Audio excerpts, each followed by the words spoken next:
Patrolling these streets, we all knew the risks. There was every chance that one of these bombs would get me or the guy next to me. On this one particular day, we received a phone call that said that there was a bomb on the window of the local bank. So we deployed to the bank, and the minute I got opposite this package which was hanging on the window of the bank, I heard the timing device going, one of these egg timers. You heard it go zzz, click, click, click, click, zzz, like that. And oh, blimey. So I instinctively dived into a shop doorway. Just as I hit the ground in the shop doorway, the thing went off.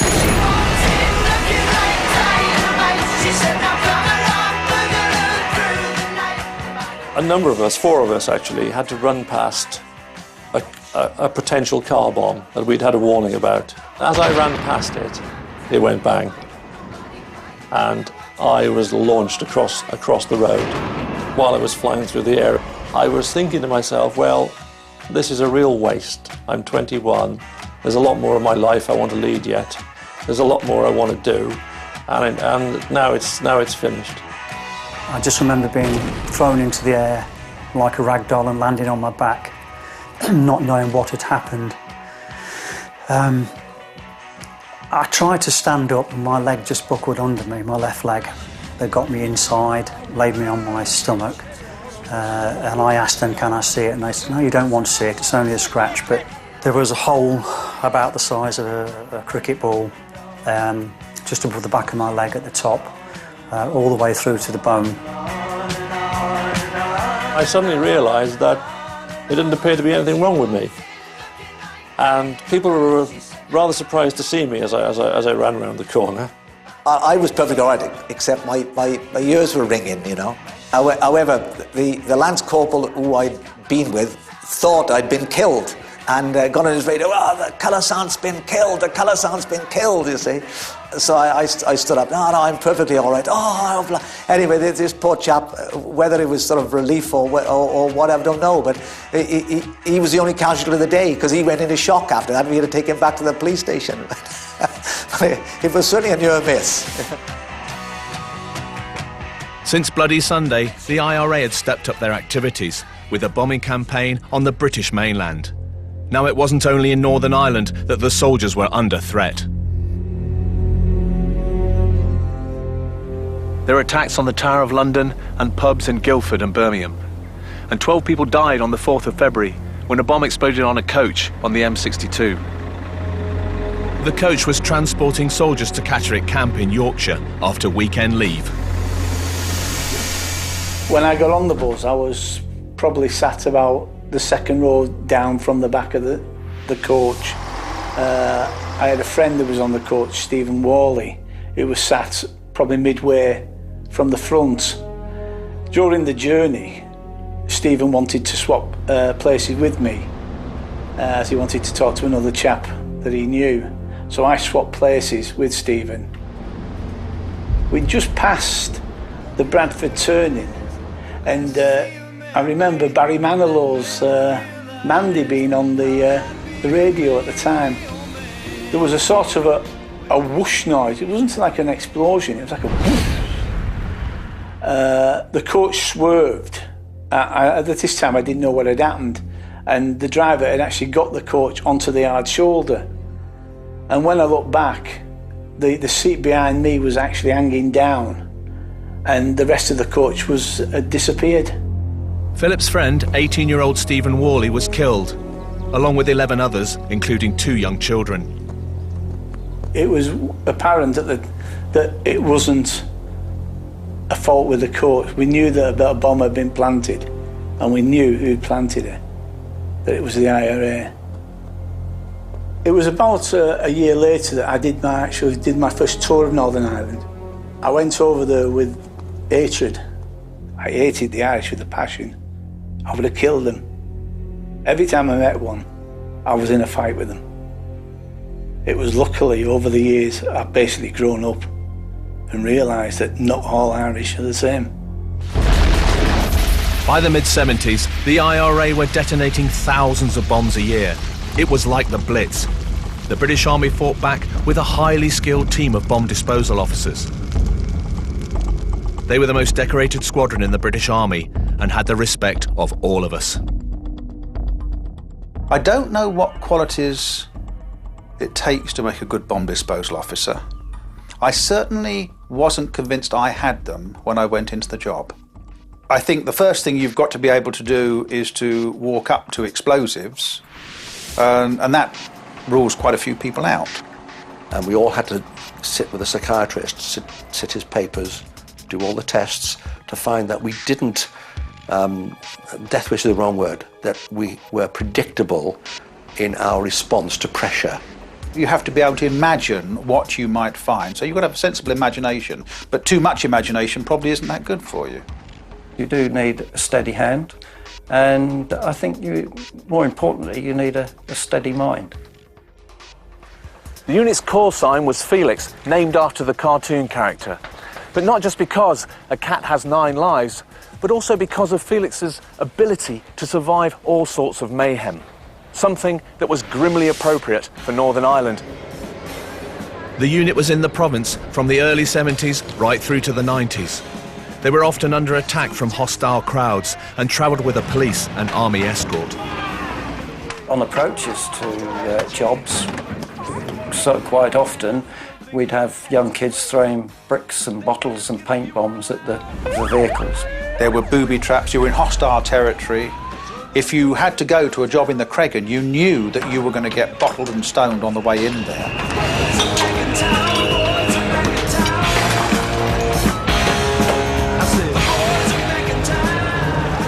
When you arrived at the scene, where you located yourself was very important. You'd immediately look around, where am I being overlooked? Can I be shot at from here? You were in perpetual fear of snipers. And if there wasn't a cordon set up, if I had nowhere to operate, I didn't get out of the vehicle.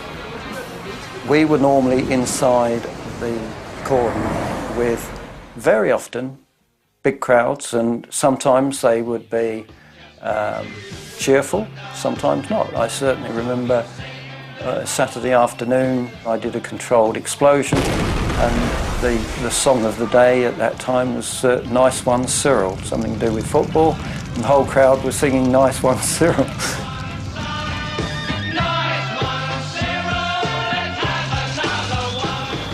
We got called out to what's called a blast incendiary. It was hung up on the outside of the Sinn Féin offices. When we got there was a special branch everywhere. Now, we very rarely see special branch. You know, it's a sort of, they tend not to come out to bombs. Anyway, we used a robot and big sticked it off, very straightforward job. And they rushed forward and said, we'll sort it out. Dived into the office, and while we were picking up the bits and doing our routine procedures, the police were photocopying files in the Sinn Féin office. There were no explosives, there was no petrol, there was nothing. It was just a hoax. Every Saturday, without fail, we would get a call to the Spa supermarket. The owner of the supermarket always used to carry the bomb outside into the middle of the road, so A, it wouldn't blow up in his shop, and B, made it easier for us to deal with. As soon as I arrived, I realised there was something wrong, because I said to the cordon commander, where's the bomb? He said, oh, it's in the shop. I said, well, why hasn't he brought it out? He said, well, they put 2 devices in there and then they shot him in both knees so he couldn't carry the bombs out. I did hear that he did make a recovery, but he used to limp a bit. One of the worst jobs I had, an articulated lorry had been driven across a roundabout and abandoned. And the local regiment was convinced there was something in the back because the kids had been fooling around in there. And I opened up the back of this container and it was a mess. And I went into the truck and I thought, where do I start? And I got halfway along and suddenly the door behind me slammed and bounced, and it banged open again. And there were kids and youths out there shouting, lock him in, set fire to it. And I rushed to that door and I pushed it open and I kicked anyone I could kick. And I've never been so scared in my life. Anybody who thinks that we're not scared, they're wrong. You just got to live with it and control it. You rely on your training. You rely on your experience. You rely on people around you to get on with the job, because no one else is going to do it. The lads at Felix and the IRA bomb makers were engaged in a battle of wits, a deadly game of chess. It was like a game of chess in many respects. The IRA began their bomb making with real basics: close pegs, simple chemical timers, acid inside a condom, all kinds of weird concoctions. But if you got the chemistry right, very effective. There was a spate of bicycle bombs where the tubular frame of the bicycle was filled with explosive and put in a place where they knew troops would go past. And their mortar bombs, some of their mortar bombs were really quite very good. The Barrack Buster, the Mark 15 mortar bomb, was over 200 pounds of explosive hurtling through the air. That's like a car bomb. They then started to go into booby-trapped devices, and they were very creative. Soldiers never walk through gateways, never walk through openings. Make your own opening, because any opening can be booby-trapped. If you've got a hawthorn hedge with one gap in it, you do not go through the gap in the hedge, because that's what they expect you to do. They used to hide big devices in the side of the road, much as they do in Iraq and Afghanistan now.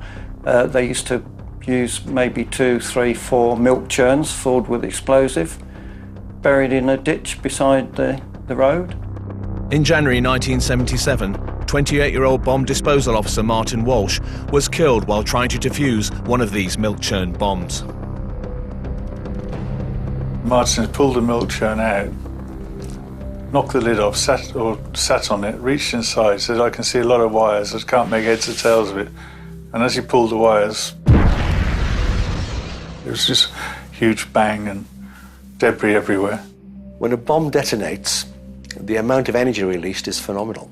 And the heat will just rip you apart. I mean, let's face it, 90% of your body is fluid anyway, and you'll just disappear. Martin was in 384 pieces, some of them in Southern Ireland. So it was a joint operation between Southern and Northern Irish police and forensic teams. I think the largest piece was inside the black jacket, and the largest piece was a rib cage in that. So he couldn't have felt anything. It was just flesh and gone. One of our guys was killed with a large device. We only found the heel of his boot. Gone. Nothing left. Dissipated. Shredded. Vaporized. That's what happens when a bomb goes off. When I took the pistol, it was frozen because it was cold, snow everywhere. And I had it in a forensic bag. I had to go and wash it and everything. And then it really all struck home how final it was. How he was gone and he wasn't coming back. And in fact, he was going down the drain as I was washing the gun. With 8 bomb disposal officers killed and the death toll rising, Army boffins back home had been busy developing a robot to make the job safer. It was made from a wheelbarrow and a lawnmower. The wheelbarrow looked as though it had been knocked up in someone's shed. It probably had been. Every wheelbarrow we had been blown up several times. The result is nothing fitted. The early robotic vehicles were battery-driven.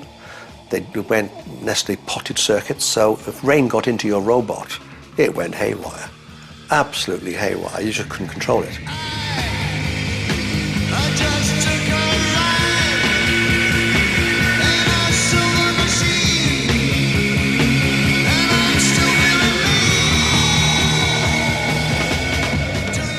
As they developed, by 1976, the robotic vehicle was really quite good.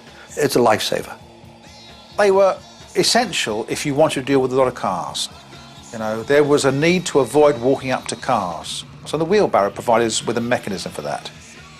And really, death toll dropped off dramatically with the advent of the robot.